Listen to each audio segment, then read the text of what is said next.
Hello everyone, it's Andrew from Gem TCG here, and for today's video, I'll be talking about what to do when the market crashes for Pokemon or it just becomes less hot than what it is right now, and also show you how to make it have less of an impact on you so that you don't get burned when demand slows down for Pokemon cards.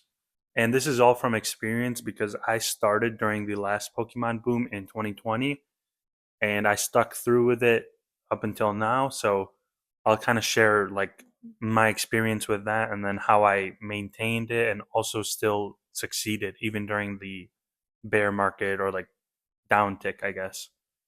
And also, if you need help starting and growing your eBay stores, I have a Patreon with the link in the description. So the reason I bring this up today is because yesterday I made that video about some people noticing that their sales have slowed down last week and it caused some panic with a lot of sellers. So I wanted to make this video because if this happens on like just a 1 week scale, imagine it for like multiple weeks on end. That could be very daunting and can make you want to like stop doing this altogether. So I want to make this video so that when this eventually happens, you guys won't be in a position where it'll make you have to stop like running this business or just give up entirely, and so they could still succeed even when there's less demand. And just for some context on my situation, I started during around like April of 2021, and I only had like a few $100s. And this was during the absolute peak, I think, of when the Pokemon market was going up. It was a little bit before Evolving Skies. I think it was during the Battle Styles launch, like a little bit before then. And there was just so much hype in the market. Anything I would buy would sell right away. So I thought like, oh, if I just keep buying inventory, it'll keep selling. But then it got to a point where sales just started to slow down. I would go from making like 20 sales a day to maybe making 2 sales a day. And it was pretty rough. Fortunately, I didn't have any overhead or expenses that I couldn't maintain. Like I still lived with my parents, and then I didn't have to pay for anything like that. So that was very helpful, and that's why I was able to do well. But if you guys have expenses, you have to pay like your mortgage or your rent every month, all those stuff, like daily life stuff, and you're relying on this, it can be pretty scary. So that's that. And then the one thing I think helped, like looking back, helped me a lot was that I didn't use any credit or over leverage and buying like a bunch of inventory. I just stuck with what I could afford, did a steady growth like each week or each month I would keep buying inventory, but only with money that I could sell or like afford to sell. And a big thing that I did was just staying consistent. A lot of people just in general and especially back then when the market tanked, nobody was buying. Not nobody, but a lot of people. And when no one's buying, first of all, you're not getting more inventory to sell. And this also makes your sales lower because you have less stuff to sell. So then it's just a double negative. And one thing I did that looking back on was very good was that I kept buying inventory. And this helped me grow my inventory, one. And then two, I was paying much lower rates because people just wanted to quickly sell their stuff. So they were selling at like 50% market, 60%, like high end stuff for like 60% market. I remember I bought a alternate art collection and it had like Umbreon VMAX, Gengar, all those good ones. And he was selling it at like 50% market just because he wanted the money, he wanted to get out of the hobby. And yeah, that's how I did that. But I'll get back into giving more direct tips. That was just my experience. And to wrap that up, I just stayed consistent and didn't over leverage. Those are the two big things.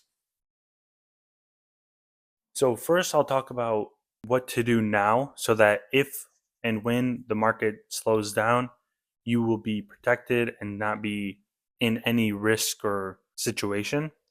So, the number one thing I could say to you guys is that don't use like any lines of credit to get your inventory or pay for stuff that you can't afford with cash. So, I use credit cards on every single purchase I make but I only use money that I know that I could pay off at the time that I spent on that item. So let's say I'm buying a collection for $10,000. If I don't have 10,000 in my bank account, I will not buy that collection. So even though I'm technically using credit, I'm not using money that I don't have. And this is a key thing because when I first started off, I only had like $500, like I mentioned before. But as I was growing it, there were moments where I would have like $100 in my bank, and then I would use a credit card to buy a collection for like, let's say, $400. And then it puts you in like a panic mode because you have to sell and make that money back by the end of the month. Otherwise, you'll be paying interest, and interest is a very scary thing because for some credit cards, it's like a 30% interest rate, and 30% on even if it's like $100 debt, 30% is $30 just on $100. So it's a pretty crazy amount. And just imagine if you're at the thousands and multiple thousands of dollars in debt, it can be very scary. So definitely stay away from that. And this also comes into play with like only work with what you know you can sell. If you can like easily sell $1,000 of cards a week, then you could easily, or like you can comfortably buy around that range. But if you're selling $100 worth of cards per week, but then you want to go in and buy $500 worth of cards per week, you have to look at it like that and think, okay, if I'm only selling this much, I can't afford to buy this much. Like insert any number for those, but only work with what you know you can afford. And I know if you have a lot of capital and you're willing to just put it all in and scale it, then you can do that. But it can get very scary if you're buying all this inventory and then you don't really have the systems in place or the store set up so that you can make those sales. So those are two things to look at when it comes to buying and spending money is don't use leverage or like credit that you can't afford, and then also don't buy more inventory than you can confidently sell unless you're just willing to put in a bunch of money to scale quickly.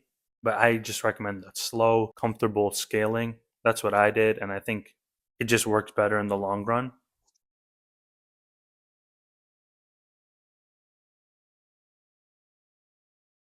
And like I mentioned earlier, what I did, at least during the last bear market, was that I kept buying stuff and I stayed consistent. So one thing is, this is especially true from last year because last year was also a bear market. Like there was not a lot of demand. Everyone was hating on the new Scarlet Violet era. So people weren't spending a lot and they were just like hating on everything that came out. So there was a lot less demand. But then I didn't stop buying stuff. I was buying everything at like, if you look at it to what today's price is, it was like pennies on the dollar. Like I was getting illustration rares for like $2 and they're now $20, stuff like that. And that is a crucial thing is that you want to be set up. So take that advice on what I said about the not leveraging because you want to be set up so that when a bear market happens, you can easily buy all this inventory at a really cheap rate and you have a lot less competition because when the last bear market happened, if people were making posts saying they're selling their collections, or I would make a post saying I'm buying collections, there was no competition for getting stuff in. Like I would get messages every single day for a collection that people were just selling, or they were selling their entire inventory. They wanted to get out of the hobby. And this led to me getting a lot of inventory that I could easily like list. And of course the sales didn't come in right away because it was that bear market and there was less demand, but being able to hold off until the next bull market was like this current year, like what's going on right now, my sales basically doubled, and I went from averaging like 15 to 20 orders a day to like 30 to 40 orders per day. So being able to get all that inventory, especially because of the price that I paid for them, it really helped my business scale in the long term. And it definitely sucked. Like last year, I was every month, profits were extremely low because I kept buying inventory, but I couldn't sell it really. Like things would sell every so often, but it was a lot harder to sell them. But now my profits are like night and day difference. It's huge compared to what it was last year. And this is only because I stayed consistent with my buying and didn't put myself in a position where if a crash happened, I would have to like dump all my inventory and fire sell it to just get some money back to pay off the debt. And a big part of that is also like an emotional thing because a lot of people, when it's a bear market, they don't want to buy stuff because they think everything's dead, dump it all, get your money out of it, and like that's it. But if you look at it on a bigger scale and like zoom out a little bit, you'll see that. And if you just hold it off and wait and stay, like what Rudy says, stay the course, you will succeed and you will do good with your business. Because a lot of people, when there's a bear market, they stop buying. And then when there's a bull market, they just FOMO and buy everything at like double or triple market price compared to what it was like prior. And it doesn't make sense to me. It's like imagine you go to the store and you see something on sale and you don't buy it, but then when you see it at full price or double the regular price, you'll buy it. That's pretty much what a lot of people do during these like bull and bear market times when it's clearly on a discount and so much cheaper. There's no demand. You could pay like a lot lower than what the market is. Nobody wants to buy. But then as soon as like it starts getting pumped and hype comes in, everyone wants to buy. They'll pay like full price and whatever. It doesn't make sense, and I think that's one of the big things that you all need to be aware of for times like this because if you could just keep emotions out of it and think of it strictly in a business way and think I need to buy this many collections or this much on collections each week or each month, regardless of what the market is, you will succeed because in times of a bear market, your price point on what you paid for the cards will be extremely low, but there will be less demand. So that's the trade off. You will be buying stuff at a cheaper price and there will be less demand, so you won't make as many sales. But once that bull market comes, the sales will fly in and like you'll make your money back. And then even during a bull market, you still need to be buying stuff. Like a few weeks ago, I bought that collection that was worth $15,000. And looking at those prices that I paid compared to what it would have been a year ago, it's like basically doubled. So obviously, I'm paying a lot higher than what I could have during a bull market or bear market. It works out in the end because no matter what, I'm always buying stuff and I'm always buying collections for the store. So it kind of balances out at the end. Because one thing you can't do is time the market. This is for trading cards, stocks, anything. And if you try to do that, it will just lead to like bad stuff because one, you can't time the absolute bottom. So no matter what, you're going to be buying still above the bottom. And if you wait all this time to just wait for the dip, like the exact bottom, and then you mistime it, you're just going to feel bad about it. And it'll probably make you not even want to buy it if that happens. Or if you do buy it and then like a week later it's still dipping, you're going to want to just get rid of it. And then another thing is, let's say you do hit the bottom and then it recovers for a week and you're like, oh no, I missed the bottom. I'm not going to buy it anymore. Stuff like that happens and you become more emotional with it. So it doesn't really work most of the time. So that's why you just got to be consistent with that one saying like timing the market beats timing the market. The more time you spend buying and selling inventory, the better you'll be rather than trying to time when to buy it at the bottom and then time when to sell it at the top. It just doesn't work. Looking back, like in hindsight, you could say it'll work, but in real time, it's basically impossible. So that's that. Those are the two big things. There's don't over leverage and then stay consistent with your buying.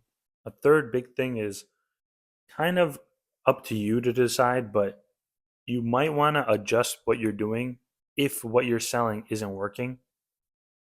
So I don't have much experience with the graded cards, but I would assume grading cards is not the best thing to do during a bear market because one, you're putting money into the card, like extra money. probably like $20 per card. And then you're also getting less return on investment because there's less demand. So definitely wouldn't consider like locking up your cards in getting graded and then putting all that money in. So like let's say you do sell primarily PSA graded cards or something like that, and you notice sales are just tanking.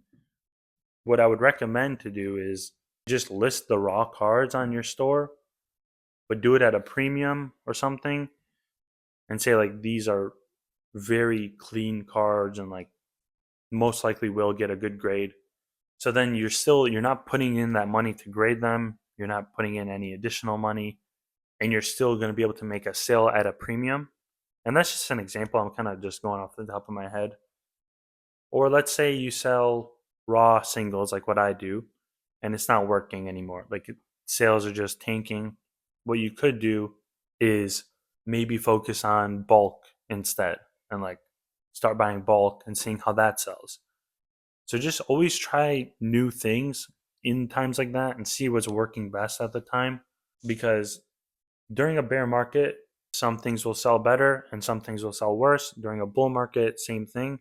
Like the reason I brought up bulk is because no matter what, the competitive market will always be there and people will always need cards for their decks. So you could always make money doing that if you get trainers and just sell them on TCG Player and those like competitive ultra rares, all those. You could always do that and like fall back to that if you want to. And yeah, just try new things because you're getting less sales most likely. You will have more time to try new things, so it kind of works out. Maybe try new TCGs. Like I've always wanted to sell Magic and Yu-Gi-Oh just to try them out. So if a bear market happened, I would probably consider that or like spend more time trying to do something like that just to see how it is. And speaking of other TCGs, one thing I would definitely not do right now is invest in like newer TCGs. Because one thing I did during the last bull market was I invested in a lot of Dragon Ball Super cards. And at the time, it was selling very well. Like I would get a bunch of sales, especially on TCG Player. The foil cards would sell for like a few dollars each, and it was pretty good. But now I'm just stuck with like 7,000 cards listed on my TCG Player store, and I sell like maybe one or two cards per day. So definitely don't buy into like these newer TCGs unless you actually like them. Like I saw one League of Legends is coming out and like Final Fantasy or something. Maybe not Final Fantasy. I think that one's a little bit older, but I'd recommend sticking with the big three: Magic, Pokemon, and Yu Gi Oh! Until you become more established and stuff. Maybe don't focus on those smaller TCGs because you're just putting in more time and effort while getting less return because there are a lot less buyers and a lot less demand. And especially when a downturn happens, those will be the first ones to see that impact and will most likely not recover. And the last piece of advice I would say to do when a bull market stops happening and it becomes a bear market is to not give up and to not completely fire sale your inventory. A lot of people that I've seen when it happened last time was they would just give up. They'd say, "Oh, I'm getting out of the hobby. I'm selling all this stuff." And then they'll sell it for really cheap, which is another bad thing. So definitely don't do that unless you like absolutely need the money, because the only thing that will end up happening is that you'll make that sale, but then 2 years or 1 year down the line, you will regret it because you'll see that the market recovered and things are more stable now, prices are back up, and then you'll be like disappointed that you got rid of everything, because if you would have just held on to it and stuck with it, you would have made a lot more money. So definitely don't give up and dump your inventory unless it's like you need the cash. But yeah, that's about it for this video. Basically, to wrap it up, only buy stuff with the money that you can actually afford. Stay consistent with your buying. Don't just stop buying when a bear market happens. And stick with the OG TCGs. Don't like try any other new ones unless you actually enjoy them. And if things aren't working during a bear market, try something new. Try something you've always wanted to do, or anything like that, just be creative. And then last thing is don't dump your inventory when a bear market happens, because most likely you will regret it looking back on it. So try to stick it out if you can. But yeah, I hope you guys found this video helpful. Hopefully, and I'm pretty sure we won't have a bear market anytime soon. But in the case that it does happen, I want you guys to be like the best prepared for it. So that's why I'm making this video. And yeah, I will have another one coming out tomorrow. So I will see you all then.